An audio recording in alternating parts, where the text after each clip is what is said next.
Hi! నమస్తే. అందరూ ఎలా ఉన్నారు? నిన్న నాకైతే ఒక కమెంట్ వచ్చిందండి. అదేంటంటే నేను ఒక టీచింగ్‌ని ప్రొఫెషన్‌గా తీసుకోబోతున్నాను. కానీ నా దగ్గర 3 మంత్స్ టైం మాత్రమే ఉంది. 3 మంత్స్ టైంలో నేను ఇంగ్లీష్ ఖచ్చితంగా నేర్చుకొని తీరాలి. లేకపోతే నాకు జాబ్ అయితే రావడం చాలా కష్టం అని చెప్పి పెట్టారు. సో, నేను లాస్ట్ వీడియో మీరు చూసారో లేదో నాకు తెలీదు. లాస్ట్ వీడియోలోనే నేను మీకు టైమ్ ఫ్రేమ్ అనేది సెట్ చేసుకోవాలి అని చాలా క్లియర్‌గా చెప్పాను. రైట్? మీరు 3 మంత్స్‌లో ఇంగ్లీష్ నేర్చుకుంటున్నారా? లేక 6 మంత్స్‌లో నేర్చుకోవాలనుకుంటున్నారా? 1 ఇయర్‌లో నేర్చుకోవాలనుకుంటున్నారా? అని చెప్పి అడిగాను కదా! అదే విధంగా ఇప్పుడు మీరు ఇంప్లిమెంట్ చేయాలన్నమాట. ఇక్కడ స్పెసిఫిక్‌గా మెన్షన్ చేశారు. 3 మంత్స్‌లో నేను నేర్చుకోవాలి అని చెప్పి. అంటే ఎంత కఠినంగా మీరు ఇంగ్లీష్ ప్రిపరేషన్‌లో ఉండాలో కూడా మీకు తెలుసు కదా! సో, ఇప్పుడైతే నేను ఈ వీడియోలో కొన్ని విషయాలైతే షేర్ చేయబోతున్నాను. అదేంటంటే ఎలా చేస్తే, ఏ టెక్నిక్స్ పాటిస్తే ఈ 3 మంత్స్‌లో మీకు ఇంగ్లీష్ ఫ్లూయెంట్‌గా మాట్లాడడం వచ్చే ఛాన్సెస్ ఎక్కువుంటది అన్నది నేనైతే చెప్తాను. Okay. First of all first tip ఏంటంటే, మీరు మాట్లాడడం డే 1 నుండే స్టార్ట్ చేయండి. ఇప్పుడు ఈ వీడియో ఈరోజు చూసారనుకోండి, ఈరోజు నుండే మాట్లాడడం స్టార్ట్ చేయాలి. ఎన్ని గంటలు మాట్లాడాలి? మీరు 3 మంత్స్‌లో నేర్చుకోవాలనుకుంటున్నారు కాబట్టి మినిమమ్ 2 అవర్స్ మాట్లాడాలి. రోజంతా కలిపి ఎట్ ఏ స్ట్రెచ్ కాకపోయినా, ఒకేసారి కాకపోయినా మినిమమ్ 2 అవర్స్ ఇంగ్లీష్ మాట్లాడడానికి మాత్రమే స్పెండ్ చేయాలి. ఓకే. చెప్పాను కదండీ! మీరు తక్కువ టైంలో నేర్చుకోవాలంటే రోజులో ఎక్కువ గంటలు ప్రాక్టీస్ చేయాలనమాట. సింపుల్. మీరు సంవత్సరంలో నేర్చుకోవాలనుకుంటే 15 మినిట్స్ మాట్లాడండి, 5 మినిట్స్ మాట్లాడండి. ప్రతిరోజు మాట్లాడండి సరిపోతుంది. కానీ మీకు 3 మంత్సే టైం ఉంది కాబట్టి at least 2 hours of speaking English is necessary. Okay. ఎలా ప్రాక్టీస్ చేయాలి? Shadowing technique is the best method. ఒక వీడియో తీసుకొని అందులో బాగా ఆ స్పీకర్ ఎలా మాట్లాడుతున్నారు, ఆ స్పీకర్ ఎటువంటి సెంటెన్సెస్ యూజ్ చేశారు, ఎలా ఫ్రేమ్ చేశారు, ఎటువంటి వర్డ్స్ యూజ్ చేశారు, ఇవన్నీ కూడా మీరు గ్రహించి షాడోయింగ్ టెక్నిక్ అనేది చేయాలన్నమాట. ఓకే. మన ఛానల్‌లోనే టీచర్స్‌కి సంబంధించిన ఇంగ్లీష్ సెంటెన్సెస్ అనేవి నేను 3, 4 వీడియోస్ అయితే పెట్టాను. మీకవైతే హెల్ప్‌ఫుల్ అవుతాయి. ఎందుకంటే క్లాస్ రూమ్‌లో పిల్లలతో ఎలా మాట్లాడాలి అన్న సెంటెన్సెస్ అనమాట అవి. సో, అవి చూసి మీరు షాడోయింగ్ టెక్నిక్‌ని ప్రాక్టీస్ చేయండి. ఓకే. అండ్ ఇంకొకటేంటంటే సెల్ఫ్ టాక్. సెల్ఫ్ టాక్ అంటే ఏంటి? మీరు ఏ సబ్జెక్ట్ అయితే టీచ్ చేస్తున్నారో, ఆ సబ్జెక్ట్‌లో ఒక చిన్న కంటెంట్ తీసుకోండి. ఓకే. చిన్న టాపిక్ తీసుకోండి. దాన్ని మీకు మీరు ప్రాక్టీస్ చేయండి. ఓకే. మీకు మీరు చెప్పుకోండి. Self talk is the best method. ఎందుకంటే మిమ్మల్ని జడ్జ్ చేసేవాళ్ళుండరు. నువ్వు తప్పు మాట్లాడుతున్నావు, నువ్వు మిస్టేక్స్ చాలా ఎక్కువ చేస్తున్నావు, మిమ్మల్ని క్రిటిసైజ్ చేసేవాళ్ళు ఉండరనమాట. ఎందుకంటే మీకు మీరే చెప్పుకుంటున్నారు కాబట్టి. ఈ సెల్ఫ్ టాక్ చేసేటప్పుడు మిర్రర్ టాక్‌ని కూడా ఇంట్రొడ్యూస్ చేయండి. అంటే అద్దం ముందుకు వెళ్లి మాట్లాడడం. మీకు గనక మిర్రర్ టాక్ ఎలా చేయాలి అన్నది తెలియకపోతే నేనిక్కడ ఐకార్డ్స్‌లో ఒక ఇంగ్లీష్ వీడియో అనేది లింక్ పెడతాను. దాన్ని చూడండి. అందులో నేను క్లియర్‌గా మిర్రర్ టాక్ నేనెలా ప్రాక్టీస్ చేస్తాను అన్నదైతే చెప్పాననమాట. ఓకే. మీకది యూజ్‌ఫుల్ అవ్వచ్చు. Mirror talk is the best method. ఎందుకంటే రేపు మీరు చాలామంది పిల్లలు ఎదురుగా మాట్లాడాలి. అప్పుడు మీ బాడీ లాంగ్వేజ్ ఎలా ఉండాలి? అప్పుడు మీ వే ఆఫ్ వాకింగ్ ఎలా ఉండాలి? మీ గెస్చర్స్ ఎలా ఉండాలి? మీ హ్యాండ్స్ ఎలా యూజ్ చేయాలి? మీ మౌత్ మూవ్‌మెంట్స్ ఎలా ఉండాలి? మీ ఫేషియల్ ఎక్స్‌ప్రెషన్స్ ఎలా ఉండాలి? ఇవన్నీ కూడా మెరుగుపరుచుకోవాలి అంటే mirror talk is the best method. Okay. Next method ఏంటంటే మీరు గనక హెసిటెంట్‌గా ఫీల్ అవ్వకపోతే ఆర్టిఫిషియల్ ఇంటెలిజెన్స్ చాట్‌జీపీటీతో కన్వర్జేషన్ ప్రాక్టీసెస్ అనేవి చేయొచ్చనమాట. అదెలా చేయాలన్నది నేను వీడియో లింక్ ఎండ్ స్క్రీన్స్‌లో పెడతాను. చాట్‌జీపీటీ ఎలా యూజ్ చేయాలి అన్నది. దాంతో మీరు స్పీకింగ్ ఎక్సర్‌సైజెస్ అయితే ప్రాక్టీస్ చేయొచ్చనమాట. ఓకే. దానివల్ల మీకు సొంతంగా సెంటెన్సెస్ ఎలా ఫార్మ్ చేయాలి అన్నదైతే తెలుస్తుంది. ఇప్పుడు మీరు ఎంత షాడోయింగ్ టెక్నిక్ చేసినా ఆ సెంటెన్సెస్‌ని ఏ టైంలో వాడాలన్నది తెలియాలి కదా! సో, చాట్‌జీపీటీతో కన్వర్జేషన్ చేసేటప్పుడు మీకు ఏ టైంలో ఏ సెంటెన్స్ యూజ్ చేయాలి అన్నది క్లియర్ కట్‌గా తెలుస్తుంది. ఓకే. లేకపోతే రియల్ ఇంగ్లీష్ స్పీకర్స్ ఉంటారనమాట. క్యాంబ్లీలో తర్వాత కొన్ని యాప్స్ ఉంటాయి. అటువంటి యాప్స్‌లో రియల్ ఇంగ్లీష్ స్పీకర్స్ ఉంటారు. వాళ్ళతో కూడా మీరు ఇంగ్లీష్ అనేది ప్రాక్టీస్ చేయొచ్చనమాట. ఓకే. అంతే కాకుండా మీరు వాట్సాప్‌లో గానీ, టెలిగ్రామ్‌లో గానీ, ఫేస్‌బుక్‌లో గానీ టీచర్స్ విడిగా ఏదైనా గ్రూప్ క్రియేట్ చేసుకున్నారనుకోండి, అటువంటి గ్రూప్స్‌లో కూడా మీరు జాయిన్ అయితే ఎక్కువగా ఇంగ్లీష్ ఎన్వైర్న్‌మెంట్‌లో ఉంటారనమాట.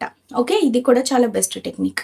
ఈ విధంగా మీరు at least minimum to minimum 2 hours English మాట్లాడడానికి మాత్రమే కేటాయించాలి. ఇది నా ఫస్ట్ టిప్. ఓకే. నా సెకండ్ టిప్ ఏంటంటే, ఇందాకే చెప్పాను కదండీ! టీచింగ్ ఫీల్డ్‌కి సంబంధించిన ఫ్రేజెస్, టీచింగ్ ఫీల్డ్‌కి సంబంధించిన ఇంగ్లీష్ సెంటెన్సెస్, టీచింగ్ ఫీల్డ్‌కి సంబంధించిన ఇన్‌స్ట్రక్షన్స్ ఇటువంటి వాటి మీద ఫోకస్ చేయండి. ఓకేనా? ఎందుకంటే మీరు టీచింగ్ ఫీల్డ్‌కి పర్టిక్యులర్‌గా వెళ్ళాలనుకుంటున్నారు కాబట్టి, టీచింగ్ ఫీల్డ్‌లో ఎటువంటి ఇంగ్లీష్ అయితే యూజ్ చేస్తారో, ఇన్‌స్ట్రక్షన్స్ ఇవ్వడం కావచ్చు, లేక ఏదైనా మీటింగ్స్‌లో మాట్లాడడం కావచ్చు, లేక పేరెంట్ టీచర్స్ మీటింగ్‌లో మాట్లాడడం కావచ్చు, అసెంబ్లీలో మాట్లాడడం కావచ్చు. టీచర్స్ ఎటువంటి టైప్ ఆఫ్ ఇంగ్లీష్ యూజ్ చేస్తారు అన్నది పర్టిక్యులర్‌గా చూస్ చేసుకొని, ఆ టైప్ ఆఫ్ ఫ్రేజ్ వాటి మీద కాన్సంట్రేట్ చేసి do the shadowing technique again and again and again. Okay. చెప్పాను గదా! ఇందాకే మన దగ్గర అయితే ఒక ప్లేలిస్ట్ మొత్తం ఉంది. ఏ వీడియో కూడా రిపీటెడ్ సెంటెన్స్ ఉండదు. సో, మీకదైతే హెల్ప్‌ఫుల్ అవుతుంది. ఖచ్చితంగా చూడండి. మీరు నేర్చుకున్నది ఏ సెంటెన్స్ అయినా కావచ్చు, ఏ వర్డ్ అయినా కావచ్చు, ఎంత ఎక్కువగా యూజ్ చేస్తే మీకంత బాగా గుర్తుంటుంది. ఓకే. మీకెంత బాగా గుర్తుంటే అంత బాగా ఆ టైం వచ్చినప్పుడు యూజ్ చేయగలుగుతారనమాట. Practice is the key. Okay. మీరెంత బాగా ప్రాక్టీస్ చేస్తే మీకైతే అంత యూజ్‌ఫుల్ అవుతుందనమాట. థర్డ్ టిప్ వచ్చేసి ప్రొనౌన్సియేషన్ మీద ఫోకస్ చేయండి. ఓకే. మీరు ఎప్పుడైతే ఇంగ్లీష్ పదాలను కరెక్ట్‌గా ప్రొనౌన్స్ చేస్తారో మీరు చాలా ఫ్లూయెంట్‌గా వినిపిస్తారు పక్క వ్యక్తికి. ఇంగ్లీష్ ఎంత చక్కగా మాట్లాడుతున్నారు ఈ సార్, ఇంగ్లీష్ ఎంత చక్కగా ఈ మేడం మాట్లాడుతున్నారు అని ఎప్పుడు అనిపిస్తుంది తెలుసా? మీరు ఇంగ్లీష్ పదాలు నీట్‌గా పలికినప్పుడు, కరెక్ట్‌గా ప్రొనౌన్స్ చేసినప్పుడు ఆ ఫీల్ ఎదుటి వాళ్ళకి వస్తుందనమాట. So, concentrate on your pronunciation from the day 1. Tip number 4 వచ్చేసి ఇమిటేషన్ టెక్నిక్. ఇప్పుడు ఎవరైనా యూట్యూబ్‌లో గానీ, లేక మీకు బయట కూడా ఎవరైనా బాగా నచ్చారనుకోండి. అంటే వీళ్ళు ఇంగ్లీష్ చాలా మాట్లాడుతున్నారు. వీళ్ళు చాలా బాగా లెసన్ ఎక్స్‌ప్లెయిన్ చేస్తారు అన్నట్టుగా మీకు ఎవరైనా రోల్ మోడల్స్ ఉన్నారనుకోండి. వాళ్ళని ఇమిటేట్ చేయడానికి ట్రై చేయండి. వాళ్ళొక సెంటెన్స్ ఎలా పలుకుతున్నారు, ఎటువంటి సెంటెన్సెస్ ఫ్రేమ్ చేస్తున్నారు, వాళ్ళు అంత అందంగా ఇంగ్లీష్ మాట్లాడడానికి కారణాలేమిటి? వాళ్ళ వర్డ్ యూసేజా? లేక ఫ్రేజెసా? లేపోతే సెంటెన్స్ ఫార్మేషనా? లేపోతే గ్రామటికల్ మిస్టేక్స్ ఎక్కువ చెయ్యకపోవడమా? ఇటువంటిదన్నీ చూసుకొని మీరు ఆ పర్సన్‌ని ఇమిటేట్ చేయడానికి ట్రై చేయండి. ఓకేనా? ఇమిటేషన్ వల్ల మీరు ఆ పర్సన్‌లో ఉన్న గుడ్ క్వాలిటీస్ ఆఫ్ స్పీకింగ్ ఇంగ్లీష్‌ని అడాప్ట్ చేసుకోగలుగుతారు. So, imitation is my fourth tip. Next fifth tip ఏంటంటే, మీరు ఇంటర్వ్యూకి డే 1 నుండే ప్రిపేర్ అవ్వడం స్టార్ట్ చేయండి. మీకు ఆటోమేటిక్‌గా కొంచెం నాలెడ్జ్ ఉంటుంది కదండీ! టీచింగ్ ఫీల్డ్‌లో ఇంటర్వ్యూ అంటే ఎటువంటి టైప్ ఆఫ్ క్వెషన్స్ అడుగుతారు? మీ ఫీల్డ్‌లో మీ ఫ్రెండ్స్‌ని గానీ ఎవరినైనా అడిగి చూడండి. సో థాట్ ఆ క్వెషన్స్‌ని లిస్ట్ ఔట్ చేసుకొని పర్టిక్యులర్‌గా ఆ ఆన్సర్స్‌ని ఆ క్వెషన్స్‌కి ఆన్సరింగ్ ఎలాగివ్వాలి? ఎలా ఇస్తే అందంగా ఉంటుంది ఇంగ్లీష్‌లో? ఎలా ఇస్తే నేను ఇంప్రెస్ చేయగలను ఇంటర్వ్యూయర్‌ని అని చెప్పేసి ఒక ఐడియా అయితే మీకు రావాలనమాట. సో, ప్రాక్టీస్ ఎక్కువ చేయండి. ఎటువంటి క్వెషన్స్ అడుగుతారు అన్నది ముందుగానే మీరు ప్రిపేర్ అయ్యారనుకోండి, అప్పుడు మీరు ఇంకా బాగా ఇంటర్వ్యూ అనేది ఇవ్వగలుగుతారు అండ్ ఖచ్చితంగా సెలెక్ట్ అవుతారు. సో, ఏంటంటే పర్టిక్యులర్‌గా టీచింగ్ ఫీల్డ్‌లో అడిగే ఇంటర్వ్యూ క్వెషన్స్‌ని ప్రాక్టీస్ చేసేటప్పుడు రికార్డ్ చేసుకోండి. ఓకే. రికార్డ్ చేసుకుంటేనే మీకు అర్థమవుతుంది మీరు ఎక్కడెక్కడ తప్పులు చేస్తున్నారన్నది. జస్ట్ స్పీకింగ్ ప్రాక్టీస్ చేసే టైంలోనే జస్ట్ రోజుకి ఒక 30 మినిట్స్ కొన్ని ఇంటర్వ్యూ క్వెషన్స్ తీసుకొని వాటికి ఎలా ఆన్సర్ చేయాలి అన్నది either mirror talk or self talk ద్వారా ప్రాక్టీస్ చేయండి. చేసేటప్పుడు రికార్డ్ చేసుకోండి. సో థాట్ మీరు మళ్ళీ చూసుకోవడానికి అవుతుందనమాట. మీరు ఎక్కడ మిస్టేక్ చేశారన్నది మీకు చూసుకోవడానికైతే అవుతుంది. సో, రికార్డింగ్ మాత్రం మర్చిపోవద్దు.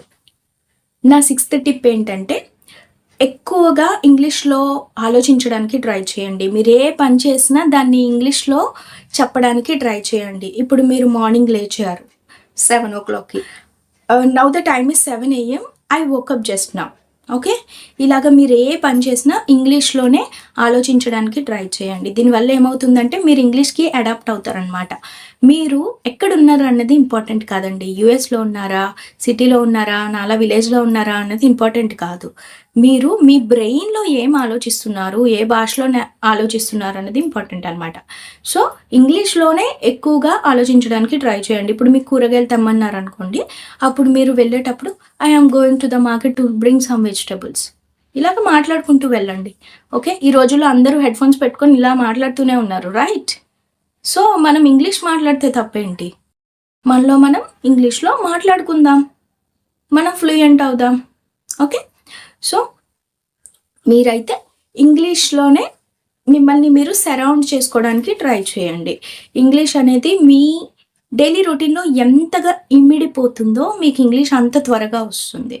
ఓకే. లాస్ట్ అండ్ ఫైనల్‌గా నేను మీకు ఇచ్చే టిప్ ఏంటంటే better make a schedule. Better prepare a time table. ఓకేనా? కుదిరితే ఒక టైమ్ టేబుల్ ప్రిపేర్ చేసుకొని దానికి స్టిక్ ఆన్ అయ్యి ఉండడానికి ట్రై చేయండి.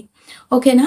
సో థాట్ ఏ టైంలో నేను చదవాలి, ఏ టైంలో నేను షాడోయింగ్ టెక్నిక్ ప్రాక్టీస్ చేయాలి, ఏ టైంలో నేను కన్సంప్షన్ యాక్టివిటీస్ చేయాలి, ఏ టైంలో నేను ప్రొడక్షన్ యాక్టివిటీస్ చేయాలి అన్న డౌట్ మీకు రాకుండా మీరైతే ఇలాగ ఒక ప్లాన్ రెడీ చేసుకున్నారనుకోండి.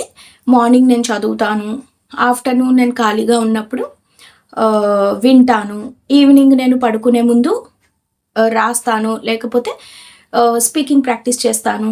ఇలాగ మీరు జస్ట్ స్లాట్స్‌లోనే పెట్టుకోండి. అటెస్ట్ వచ్చి ఎప్పుడు పెట్టుకోవద్దు. అటెస్ట్ వచ్చి పెట్టుకుంటే మీకు ఇంట్రెస్ట్ కూడా ఉండదు. స్లాట్స్ లాగనమాట. మార్నింగ్ ఒక 30 మినిట్స్, ఈవినింగ్ ఒక 30 మినిట్స్ ఇట్లా స్లాట్స్ టైమ్ టేబుల్ అయితే ప్రిపేర్ చేసుకున్నారంటే మీకు ఇంగ్లీష్ మాట్లాడడం అనేది 3 మంత్స్‌లో పాసిబుల్ అవుతుంది. ఓకేనా? పాసిబుల్ కాదు అనైతే నేను చెప్పను. ఖచ్చితంగా పాసిబుల్ అవుతుంది. మీరు ఈ టిప్స్ అన్నీ పాటిస్తే. ఓకే. ఒకవేళ మీకు గనక టైమ్ టేబుల్ కావాలంటే చెప్పండి. నేను ట్రై చేస్తాను. Okay. I will try to prepare a time table for you using all the methods that I am using now and I will definitely upload A video. మీకు గనక time table కావాలి 3 మంత్స్‌లో ఫ్లూయెంట్‌గా English ఎలా నేర్చుకోవాలి అన్నది మీకు గనక టైమ్ టేబుల్ కావాలంటే ఖచ్చితంగా నాకు చెప్పండి కామెంట్ సెక్షన్‌లో. నేను ట్రై చేస్తాను పోస్ట్ చేయడానికి. ఓకే. ఈ వీడియోకైతే ఇంతే. సో, మీరైతే మీ జర్నీ స్టార్ట్ చేయండి. ఈ రోజు నుండే స్టార్ట్ చేయండి. మంచి పనులు చేయడానికి ముహూర్తాలు అక్కర్లేదు. ఓకేనా? ఈ రోజు నుండే డే 1గా పెట్టుకొని మీ స్పీకింగ్ ప్రాక్టీస్ అయితే స్టార్ట్ చేయండి. Thank you so much for watching the video till the end. And ఇంకొక విషయం ఏంటంటే లైక్ చేయండి, అలాగే షేర్ చేయండి.